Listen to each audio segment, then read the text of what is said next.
प्रणाम। Learn Maithili grammar with this is Mithila. अच्छा, तो तू मुझे लास्ट वीडियो में बता रही थी कि हम लोग छी कौन से स्टेटमेंट में यूज कर रहे थे।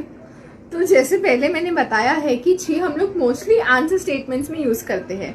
तो चलिए ये जानते हैं कुछ एग्जांपल्स के साथ। जैसे कि मैं जा रही हूँ, हम जाई छी, मैं आ रही हूँ, हम आबै छी, मैं अभी सो रही हूँ, हम एखन सुतै छी, मैं खा रही हूँ, हम एखन खाइ छी, हाँ मैं अभी बोल रही हूँ, हाँ हम एखन बाजै छी।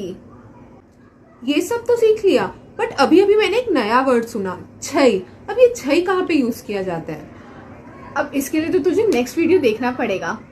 तब तक अगर आपको ये हमारा नया वीडियो और कॉन्सेप्ट अच्छा लगा तो लाइक कीजिए, कमेंट कीजिए और बताइए आपको अगर ऐसे और वीडियोस चाहिए तो। और ज्यादा से ज्यादा शेयर कीजिए ताकि हम आपके लिए ऐसे ही नए नए कंटेंट ला सके।